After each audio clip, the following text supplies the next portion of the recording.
Good evening, ladies and gentlemen. Welcome to this evening's live stream presentation. Thank you for being here, whether you're on Facebook or YouTube. My name's John. I am the Tattooed Historian. And this evening, I have my good friend, Dave Boussier from TR Historical, our 7-month sponsor this year in 2021. So this is our great sponsor interview for the evening. Dave, how are you, my friend? I'm well, John, and thanks for having me on. I'm thrilled to be here and to be a partner with you in this. Yes, thank you so much. I've been telling everyone, obviously, about the sponsorship that you have graciously given to the brand, which means so much to me and others as well, especially with that nice 10% off code that I have going down there at the bottom of the screen, which we'll touch on that much later in the presentation as far as the sponsorship is concerned. But I definitely want to thank you for what you do for the history field and getting the word out about some cool historical products we're going to go around over here in a little while. But Dave, I first met you at Reading Air Show. That's right. And which may happen this year. I sure hope so. Yeah. I mean, I think everybody's hoping so. It's such a great event. It's on the calendar. That's a start. Yeah, exactly. It's on the calendar. No tickets are available yet, obviously, because they don't want a repeat of 2020 where they have to roll the tickets over. But I remember I met you there, I think 2 years ago. And because there wasn't last year. And I was like, wow, this is different, because you walk down through the flea market area and it's the usual kitschy stuff and, you know, the militaria and all that. And then I saw your tent and it was just like, it popped. And I'm like, wow, this is really cool. I'm enjoying this. And that was when I was immediately hooked on TR Historical. So I do want to, however, for us to begin the night with some background, because I learned so much about you later on, Dave, and I would love for my audience to get to know you on a deeper level as far as your previous experience. So could you go over some of your personal background, Dave, and some of your business background? Yeah, no, I appreciate it. Thank you again for the opportunity. I will tell you that, and from listening to so many of your broadcasts, I have to say that my story just sounds kind of like a repeat of some of the others that you've interviewed, because I'm listening to, like Civil War Tees, and I'm like, oh my gosh, that could be me, but it's, right. I'll tell you, as a kid, I fell in love with history at Gettysburg. I'm again, a common story, right? Right.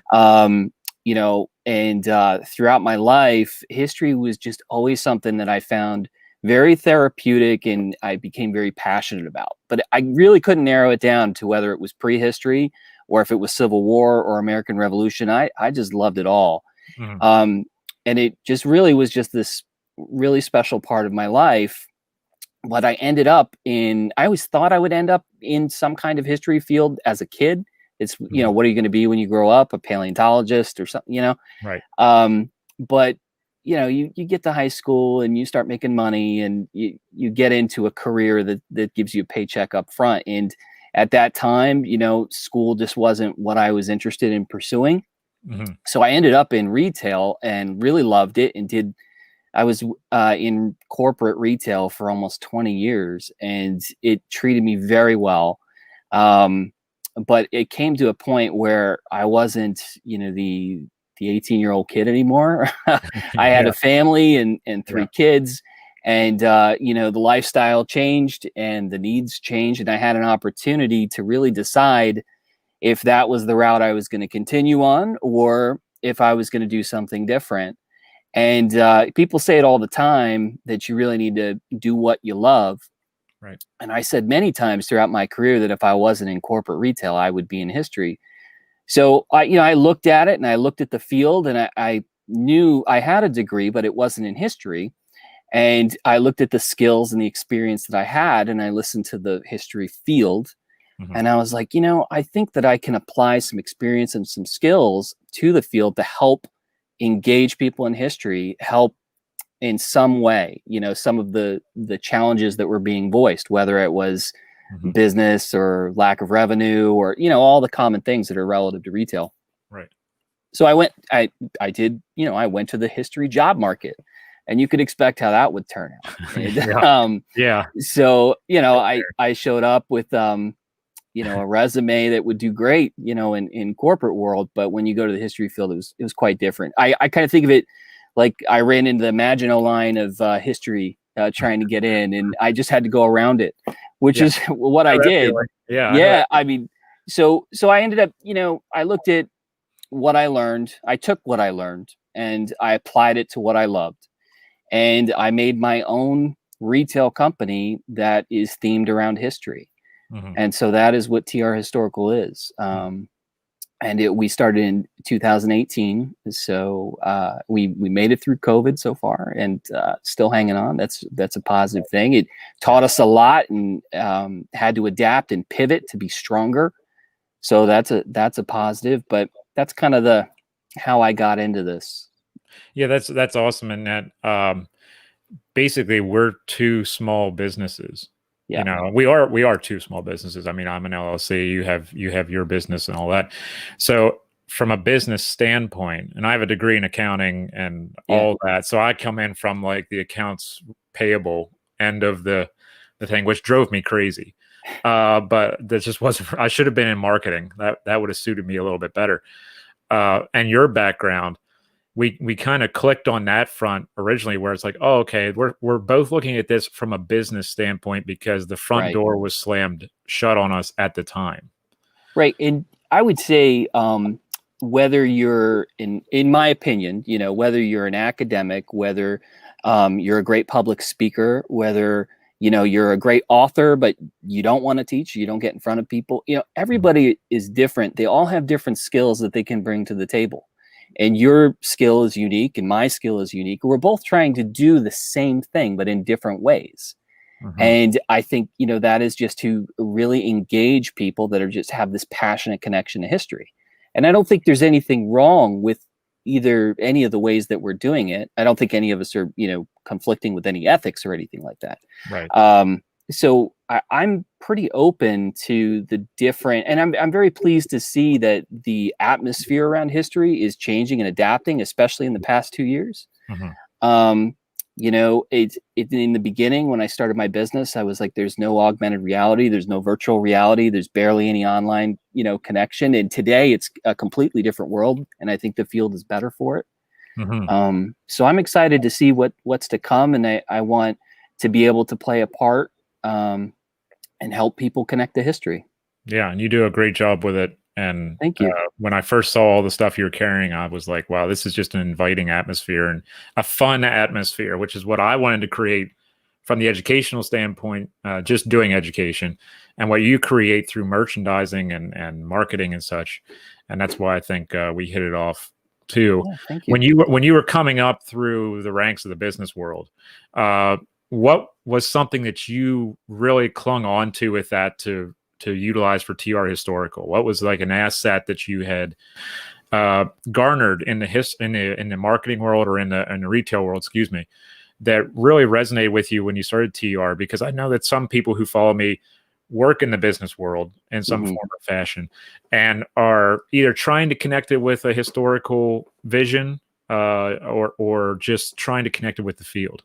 Yeah, I would say, number one, I would say authenticity, but I don't want to spend a lot of time on that because I know that in other interviews you've already, gone down that road. So I'd like to add something a little bit different.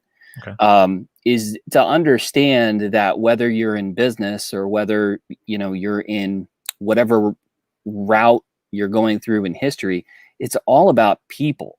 And that's no different in business. And it didn't matter to me what rank I was in the field, because I started as a night stalker. That's what I did, and went and held all kinds of different positions. But no matter what, whether you're selling insurance policies or pizzas or, history bobbleheads or yeah, you're an author or a teacher or, a living historian or a guide, it's all about people, right? And I think that that's a universal thing. If you don't forget that, I think it'll help guide you through a lot and get you on the other side of the desk, to be able to look at things from the receiving point of view. Mm-hmm.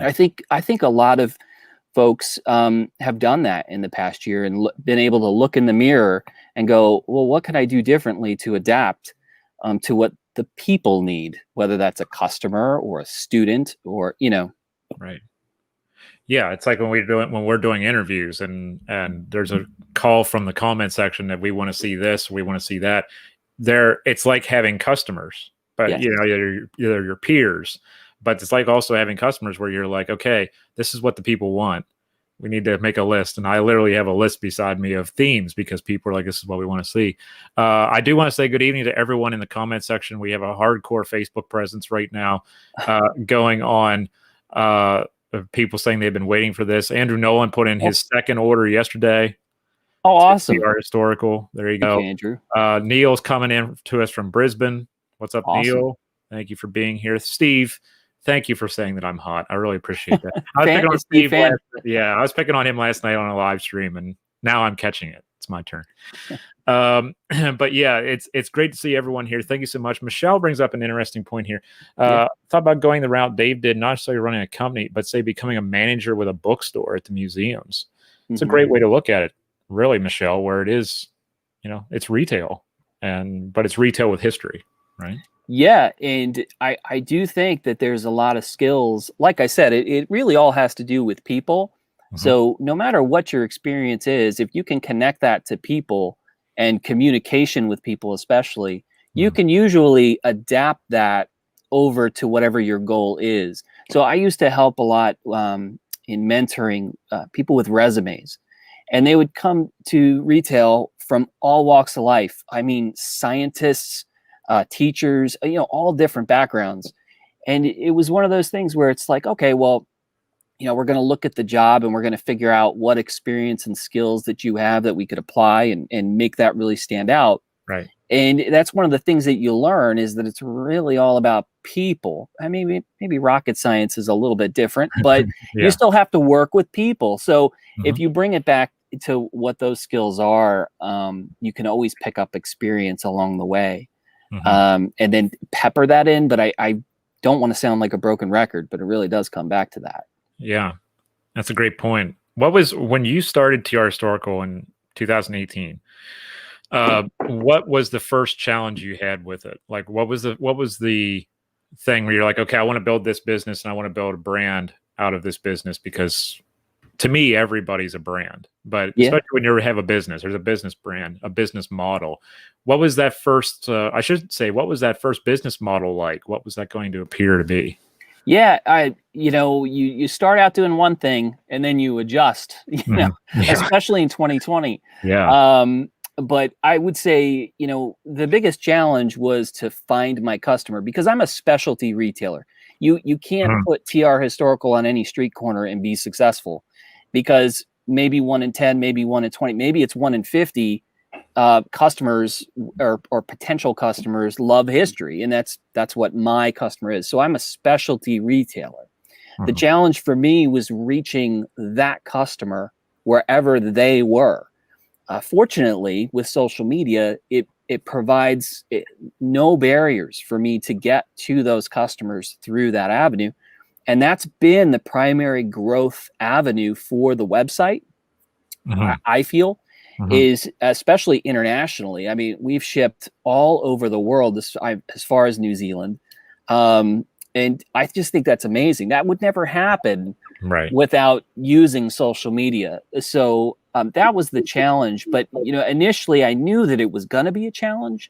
So what I did was I said, I'm going to go on tour for my first year and get into as many different conferences and events, even reenactments, festivals, whatever. And the goal was, my plan was that it was just a marketing maneuver. It wasn't really, even if I broke even, it was to get the brand out there and show people, like you did when you came into the tent, a differentiated experience that is welcoming and fun and, and a nice place to be for someone that's passionate about history, where they could pick up things to show their fandom, for whatever it is. So I went on this tour and I did I think it was 35 events in 2019, everything from professional conferences for historians all the way to local reenactments. And I traveled a lot, but I had a blast. And I will tell you, I look so forward for all that to open back up, because it's totally different when you're working and you have to be on conference calls all day. or Right. you get to be out and listen to like friendly fire artillery going off and cool stuff, or Yeah. just people just coming up to you with ideas. I love Napoleon, or I love Rosa Parks, or I want, and you're like, oh, well, let me get some ideas, and this is what I have. People Yeah. just love to share that. That's that leads into a question here from the audience from Charlie. Where do the ideas come from for the products, and how do you come to the products you have? Oh, well, I am not the smartest guy in the world. I don't come up with all these ideas. I couldn't come up with a fraction of them. Fortunately, there are a lot of really innovative people out there that make some of their own products. So what I do is, in my business, is I retail their products. So I may have a vendor that does one thing really well. Maybe it's a bookmark. And then I have another vendor that does Civil War t-shirts, or another vendor that just does American Revolution candles.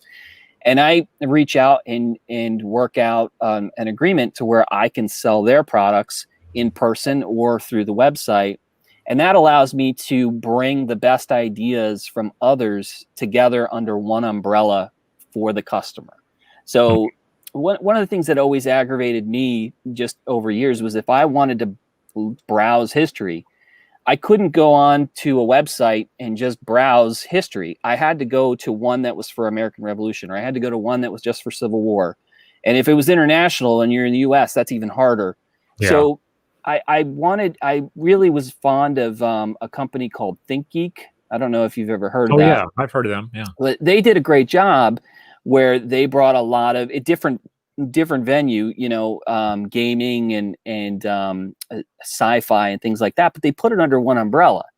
Mhm. And I learned pretty quickly that the customer that loves history usually isn't just in one field or one corner of history. I mean, I'll go to a World War II event, like you said, in Reading, and I'll be selling Abraham Lincoln, American Revolution all day long, Right. just as much as the actual theme. So having one umbrella where it's all together really is a help. But to answer the question, I mean, I find small business. I love to work with small businesses where I can bring them together and create a partnership. I'm not so much as I don't like to take the competitive route. I like to, we're all in this together. There's plenty of playing room. So I like to bring it all together for under one umbrella. Yeah, and that's why you and I got along too. We don't see it as a competition. No, not at all. We're pulling each other up, and not only if it's me, but it's other people who are on your site and other places. You've got awesome products from so many small businesses and people who are trying to get a start and are sharing their passion as well. And that's why I think it's working, is because you're doing it for a good reason. And and I've told people, I'm not going to plug a product or a business that I don't believe in. That's just, I'm not in it for the money. I'm in it for having a good time and being good to yourself, and each other. Jen likes how you refer to it as being on tour. Yeah. It's kind of like when I say, well, I lost a lot of gigs last year. It's like I'm a band or something. It's yeah. That really helps with the psyche when you're like, oh, we're going on tour. Yeah. I went from, I think it was 35 in 2019. Don't quote me on that, to, I think I did 3 in 2020. Which, listen, I'll take the 3. They were great. And, and they were safe and everything went wonderfully. But I like so many others, I mean, you can't wait to get back out and do these things, Yeah. Yeah. And like peer-to-peer contact in person, I will never take a handshake for granted again. I know. Because I just want to shake someone's hand like we used to and just have a good time. My buddy Mary from Civil War Breakfast Club is on here. She met you back at D-Day. That's right. 2019. And Connie, it's a great reenactment, by the way. Yeah, great event. Mark asked, do you have a place on the website where you can make suggestions for products or time periods, maybe? Yeah, I don't have a place on the website, but you can always email me, and I welcome the emails. It's pretty easy. The address would just be support@trhistorical.com. Or you could, if it's easier to do it on a social media platform that we're on, like Instagram, Facebook, or Twitter, you could always message it there and it'll find its way to me. And we're always open to suggestions. Awesome. I'll put that on the Facebook because I caught it. There we go. Support@trhistorical.com is in the comment section for anyone who wants to do that. Andrew has an awesome question. Getting ready to retire this June, start my own small niche business. Never been in business for myself. Any advice? Kind of nervous to try doing this. I understand that, Andrew. Yeah. Investing a lot in myself and really want to make it fly. Yeah. My advice for small business would be to remember that it's very, very easy to spend money. It's a lot harder to be disciplined and not spend money. Yeah. Especially when you're in a business like me, where you are super passionate about history stuff and you just want to buy all this inventory. But what I would suggest is you could always talk yourself into and rationalize an expense, but you really have to look at what you need versus what you want. And then it's always easier to gain a little bit of capital and grow more slowly than to go into debt and do it quickly when you're a small business. If you have investors and things like that, it may be a totally different game. But in small business, I really think that you'll be healthier to face the obstacles, the unexpected expenses, if you try to maintain as much working capital as you can. And I don't want to go too much into an accounting course or anything. It's just my advice. It's all right. I knew you'd be fielding some business questions with us tonight because there are people who are genuinely interested in, or at least branding, stuff like that, that they have to look at it from a business standpoint. And I know that some people were on a Twitch live stream the other evening, and they heard me say, "Oh, you can write certain things off when you're an LLC," and they're like, "Oh, now I want to do an LLC." So yeah, I knew we'd probably be fielding some business questions. Hope you don't mind that, Dave. Oh, not at all. Listen, I did that for so many years, man. It is it's my other wheelhouse. And if any questions come up outside of this, or someone catches this when it's not live, they could still use that same email or contact information. I'll be happy to help. Yeah. While we're waiting for more comments to pop up, Dave, what's your favorite historical time period that you would have to be like, I got to see this in person? Okay, so that's a really difficult question, obviously. But if I had to go back and see something in person, that really, I think that narrows it down a little bit more for me. I think medieval European history would just be fascinating to see. Although there are events more recently, especially in American history, that I'd love to be there to see as a fly on the wall, there's so much more recorded because it's more recent. Whereas when you go further back and you go into time periods where a lot of the common things weren't recorded, I would love to see how people behaved, how they interacted, how they communicated. I love that piece of it. And you don't get a lot of that recorded in history books. A lot of it is kind of, I don't know, like ideas or thoughts of how things were done. And the pandemic is a great example. Look at how much our behaviors shifted in 2020. And now think about, a lot less knowledge, a lot less communication about what was going on in the Black Death or anything. I just think that's where I'd want to go. Of course, I wouldn't want to catch that. But yeah. And you'd want to like press a button and you're out of it. Yeah. Like, okay, inoculate me, get me vaccinated before I go. Yeah, I've had enough. Take me back now. Yeah, I can understand that.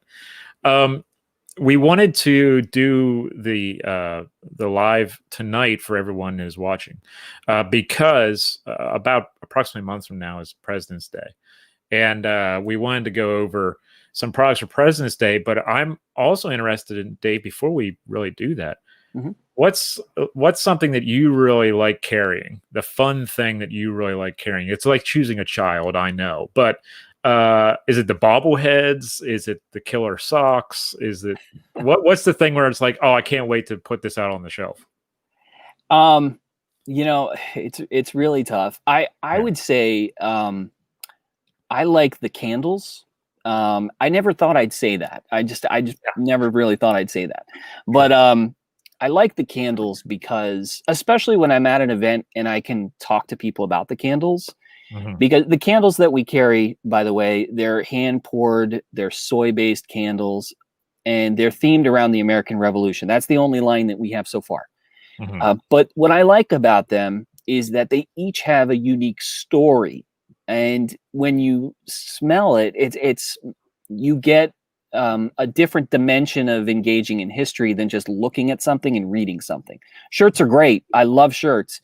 But you look at it and it might be a conversation starter.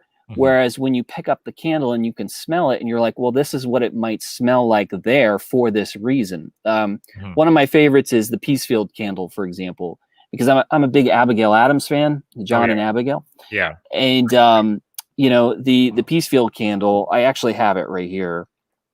But the Peacefield candle smells like wisteria. Make sure I get that in the screen. And what's cool about it is that before she died, she planted wisteria at their home, which was called Peacefield, and it's still there today.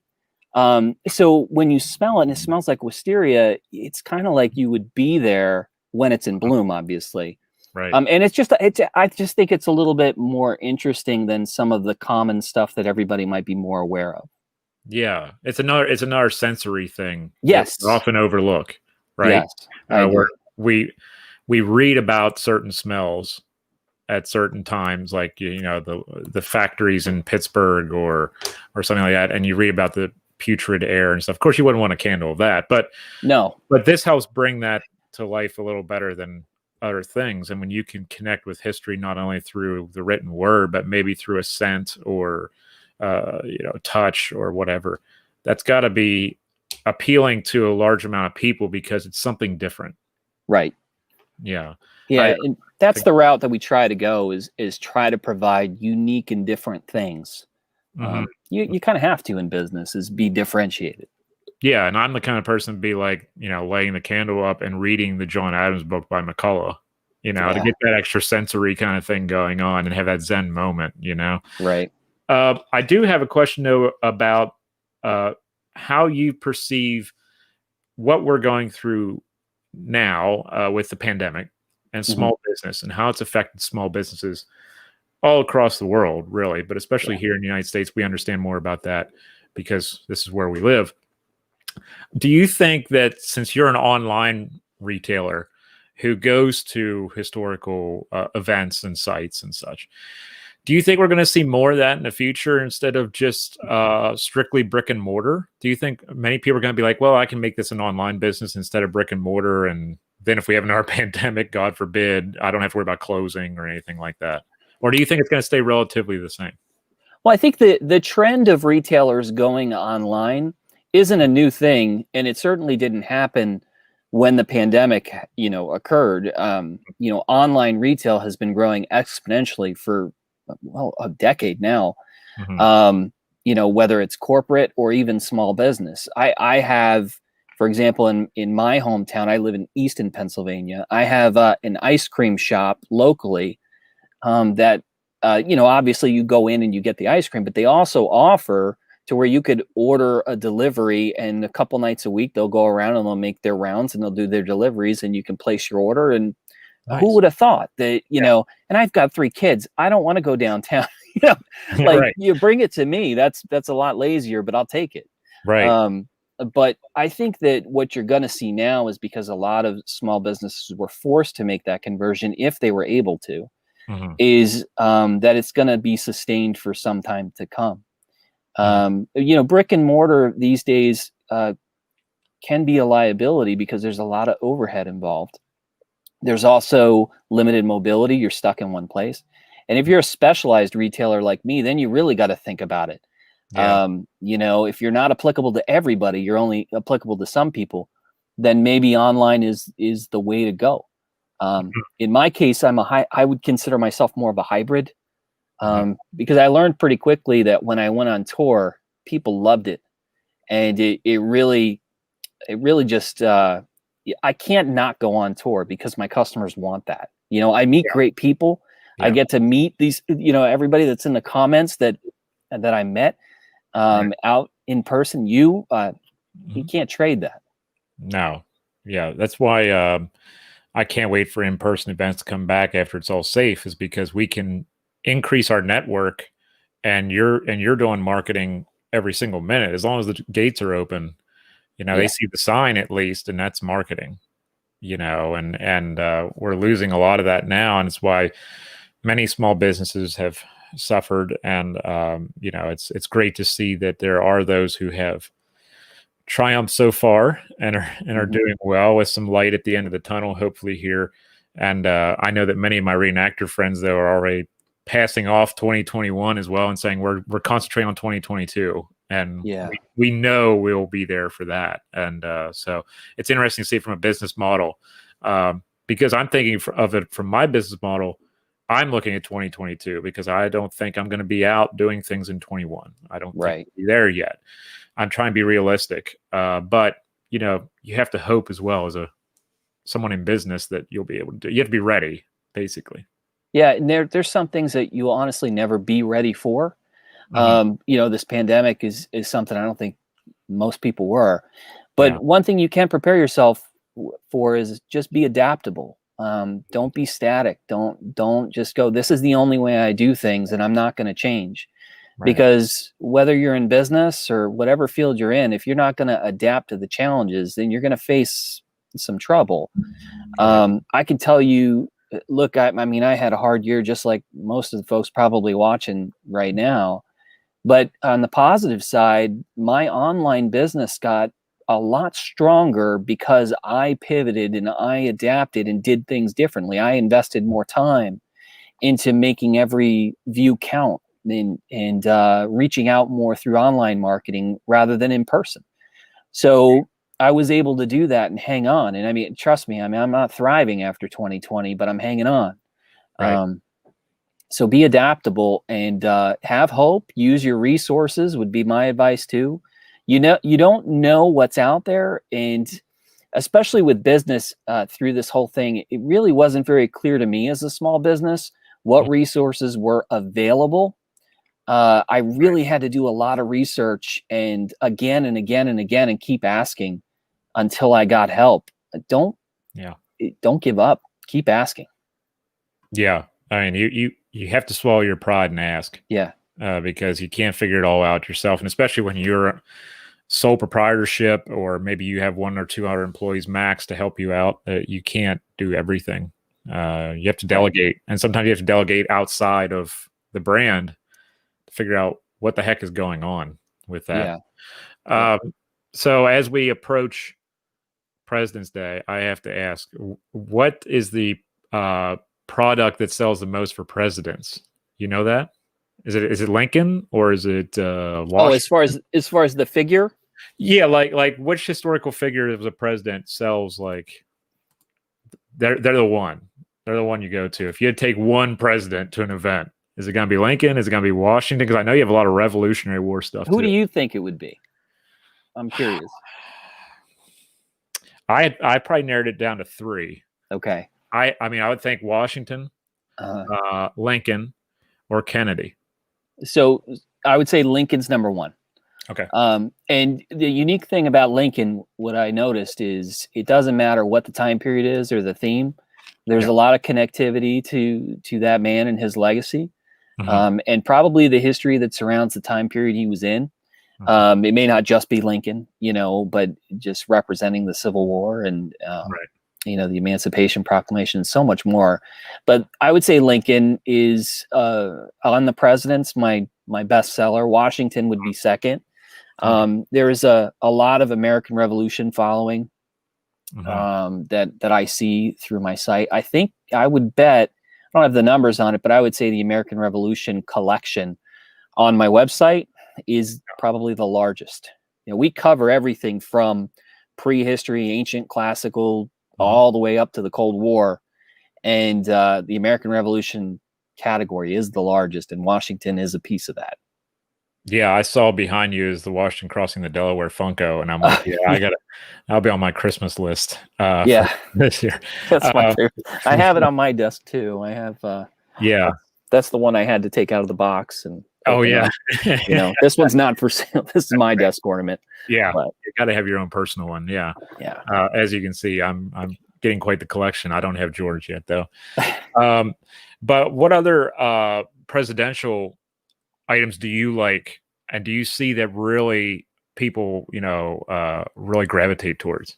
Well, obviously, with the namesake of the company being TR after Theodore Roosevelt, I have a lot of different Theodore Roosevelt merchandise, and I do have fans and customers that are TR fans.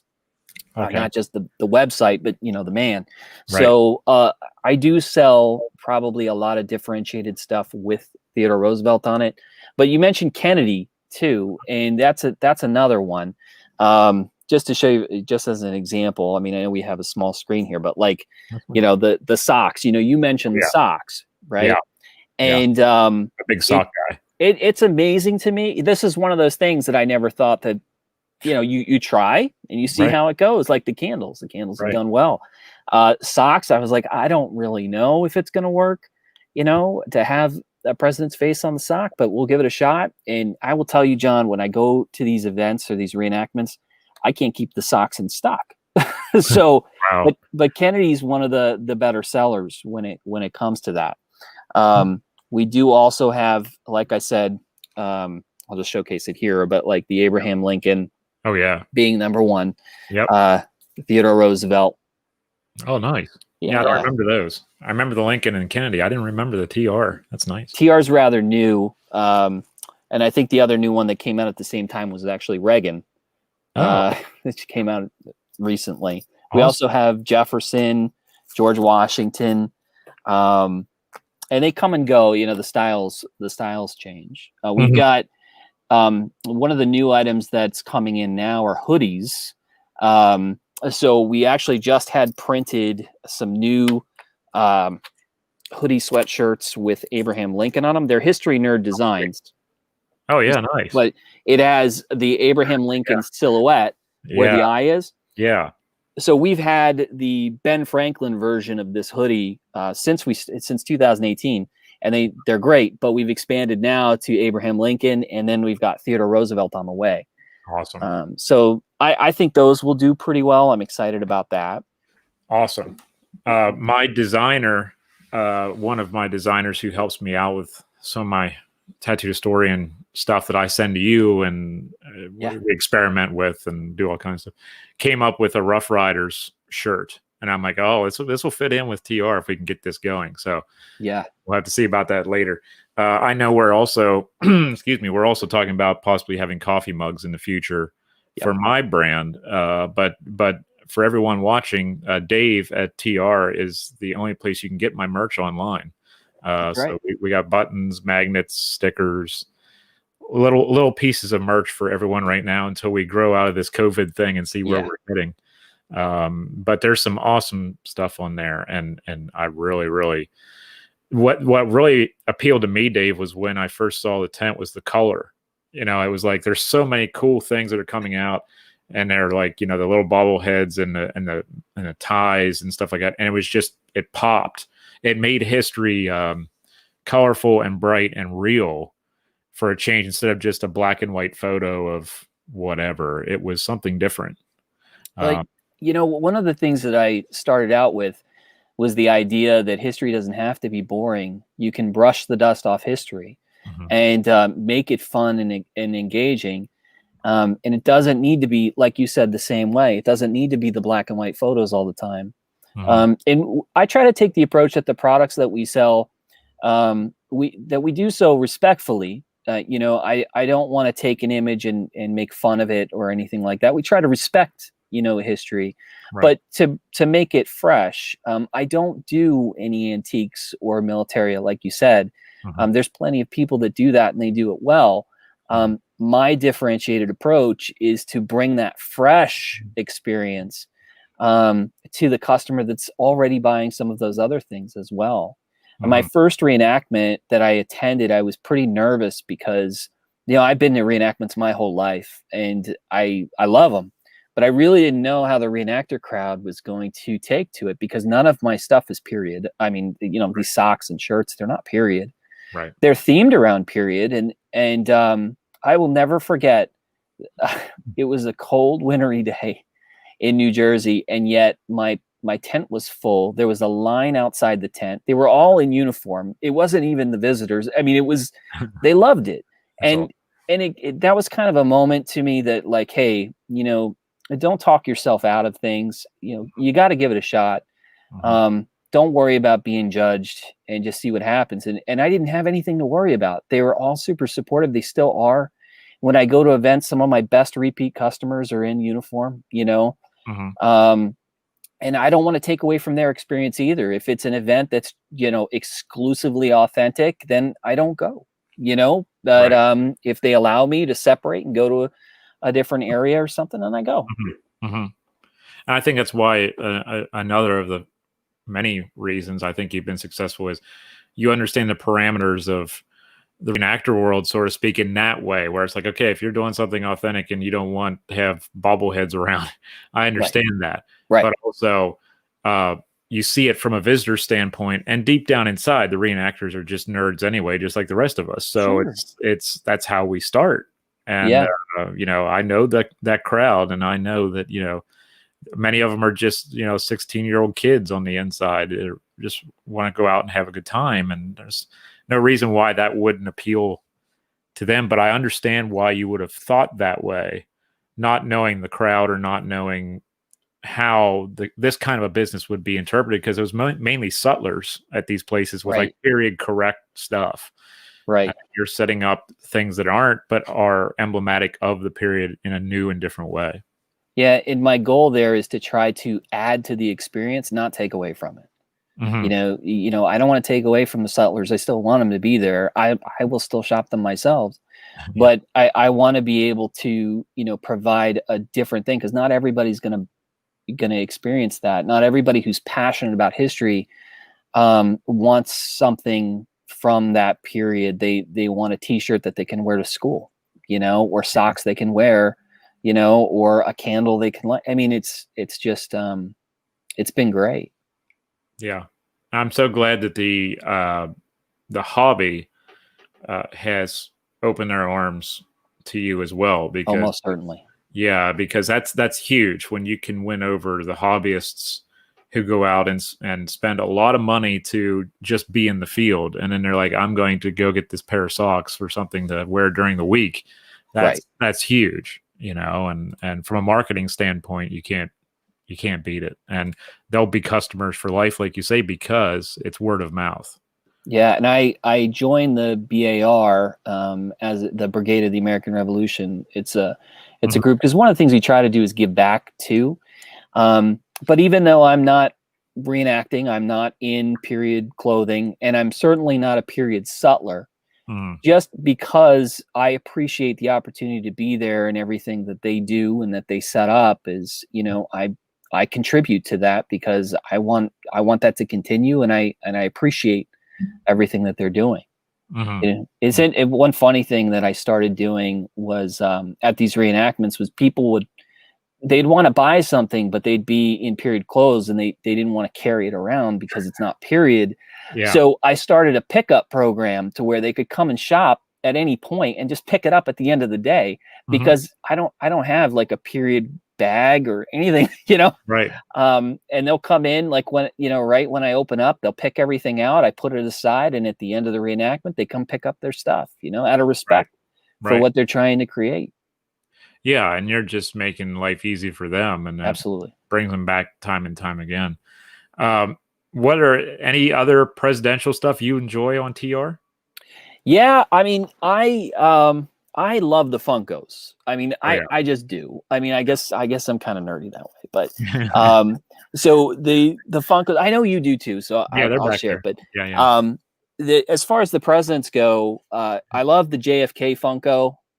Oh, But yeah, what I love too is that they didn't just do JFK; they did Jackie they too. did Jackie, yep. And I, Yep. I think I really personally am trying to grow the First Ladies platform, because I just don't Mm, think there's enough there. mhm, And for their contributions during the presidency, we feature those items along with the President's Day sale that's coming up. mhm. Um, which I can't really go over the details of it yet, but it's too far out.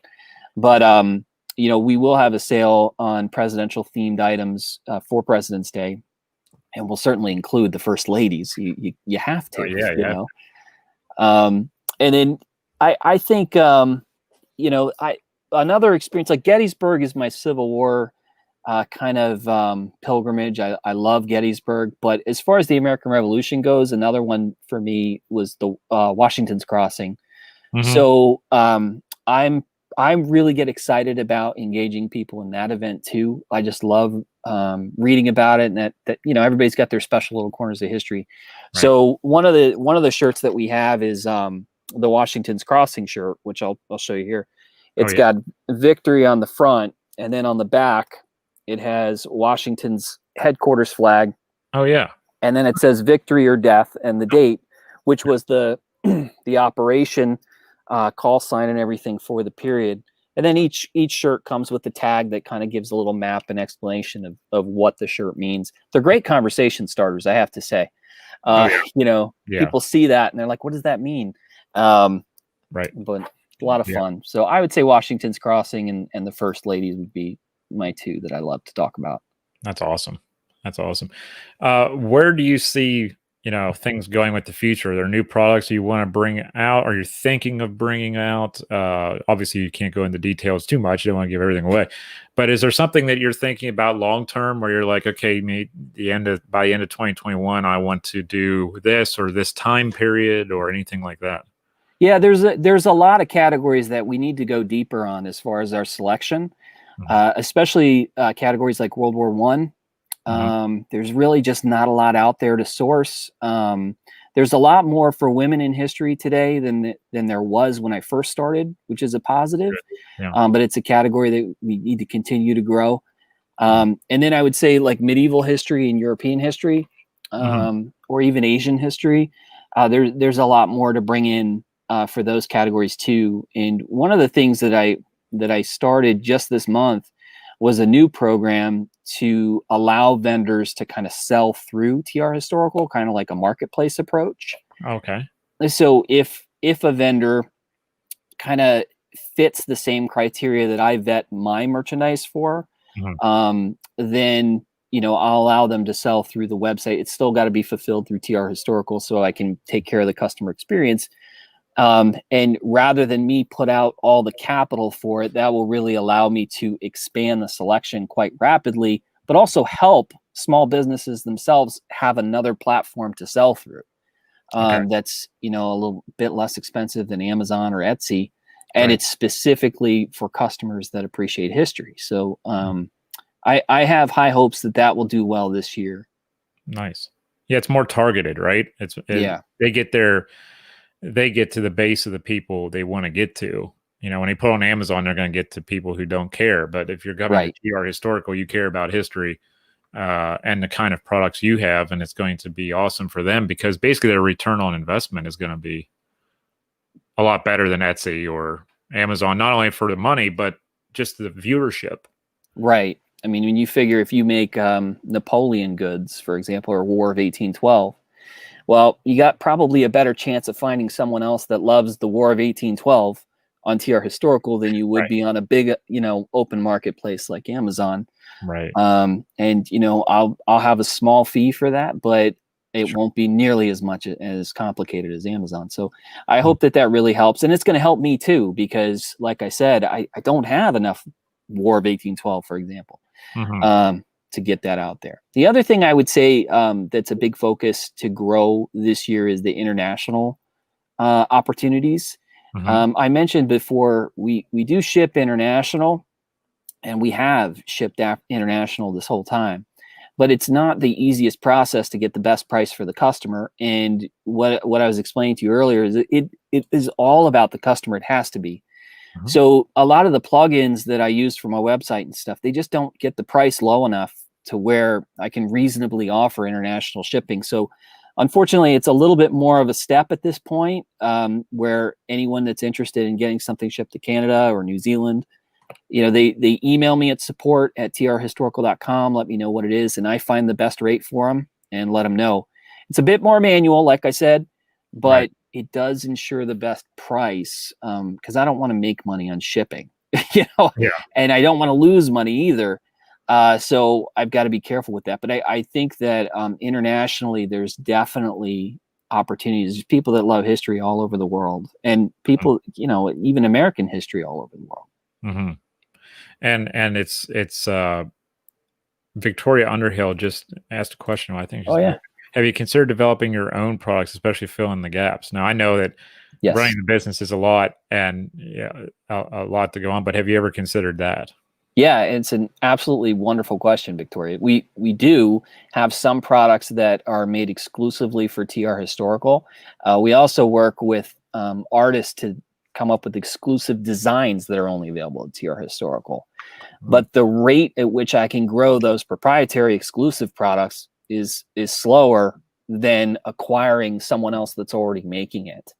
Um, and like I said, I don't have all the best ideas myself. So when I see somebody else that's got a great idea, can't hurt to ask and bring them on board. But yes, to fill in the gaps, you're absolutely right. There are some things I don't really want to mention the specifics. Yeah. But John, you and I have talked about some of the categories that definitely need filling in. And I would Yeah. suspect probably a lot of the people watching probably already know what they are. You know. Yeah, we've both chatted about that, and I know that I want to expand on TR, and hopefully this year I want to expand my reach as far as products are concerned. And I've been thinking about filling in some of those gaps alongside you to get this, get more product out there. I know I have a lot of people who love my Skull and Poppy logo, and I would love to Yeah, it's great. utilize that in some way for more First World War appeal or something.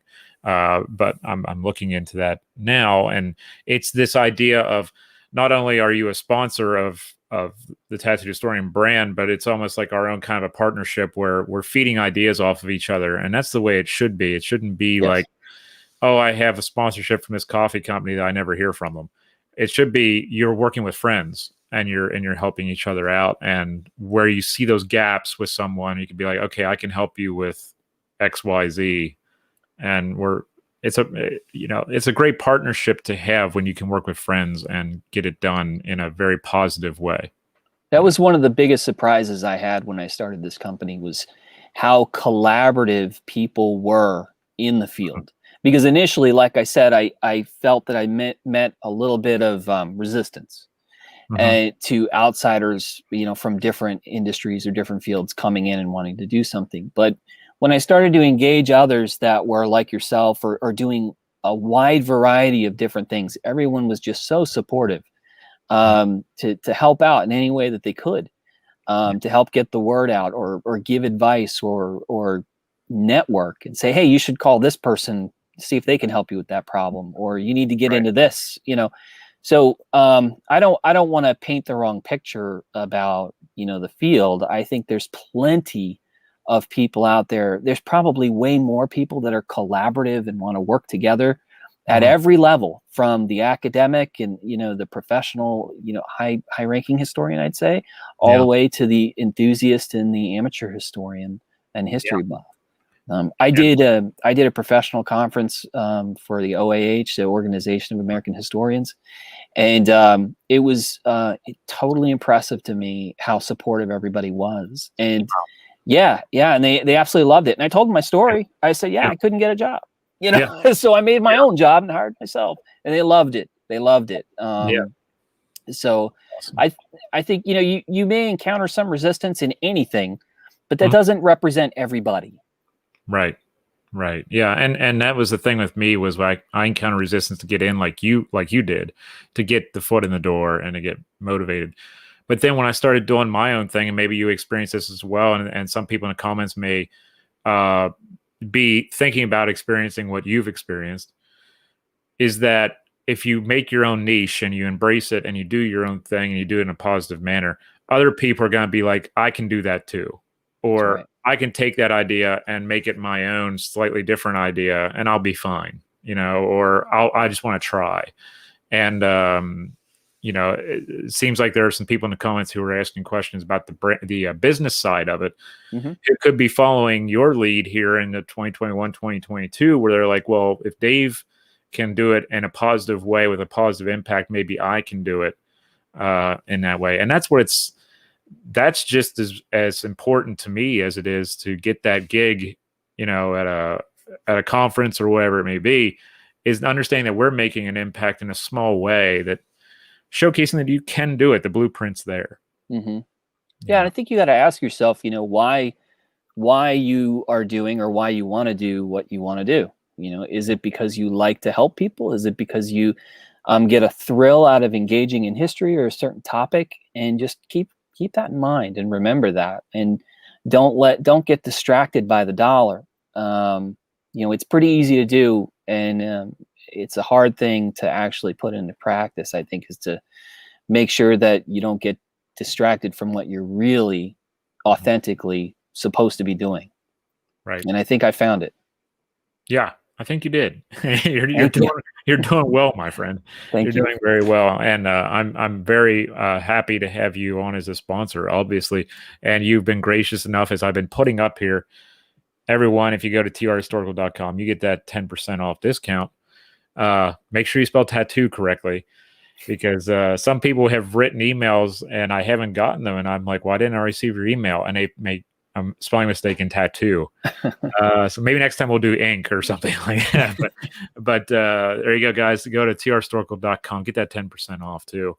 And that's all due in part, because of Dave sponsoring us for the first 7 months. And you all have been hearing the front end of the podcast with the ad there. And I've been throwing this up on here from time to time. And you just head on over there to trhistorical.com and get all that set up.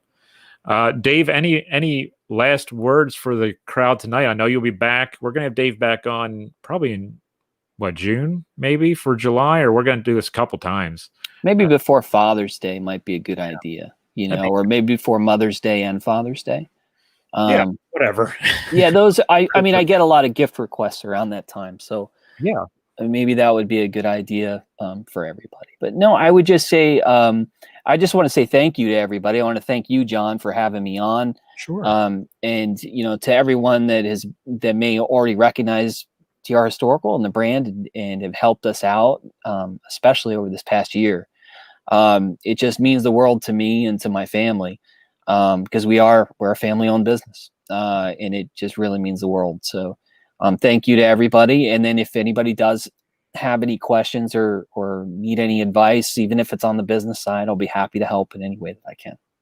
That's awesome. It's great to be helping out small business at this time. Absolutely. This very trying time for everyone. And I know that some people are still waiting on certain things to come into play as far as our unemployment is concerned or whatever else. Yeah. But they have been supporting so many small businesses, whether it's your business, Dave. They've been helping me out, and you see the graciousness of people at very hard times. You see how empathetic many people can be when you are on the short end of the stick sometimes. And it's been a very eye-opening experience for me during the pandemic, not only losing a family member, but seeing how people interact differently now around each other when they see each other on the street, even if it's across the street. It's like, wow, I can't wait to just go over and hug that person again or shake their hand or whatever.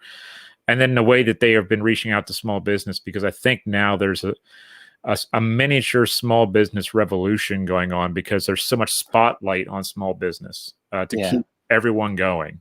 And I think it's a different era as far as that's concerned. I hope it's not a bubble that bursts once we're out of this, Yeah, I sure hope so. And not for selfish reasons. There's just so many people out there that have their lives and dreams tied into, their small business. And I know that myself, I've made some conscious efforts to change some habits to support those folks.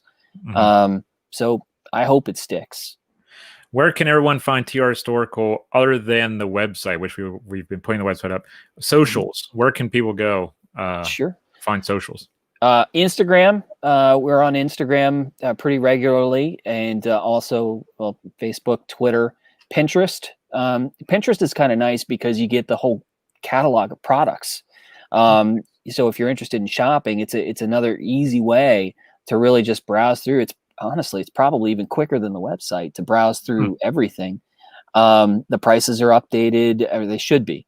And if you have any questions about anything, you can certainly reach out to me by, like I said, email support@trhistorical.com.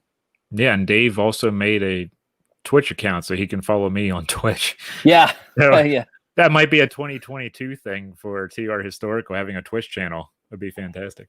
Yeah, I don't know. I mean, I love gaming, but I didn't think I'd really be into it. And I made that account and I started watching you, and I was there for probably 40 minutes. And I'm like, wow, this is really cool. Watching Yeah. you blow ships up.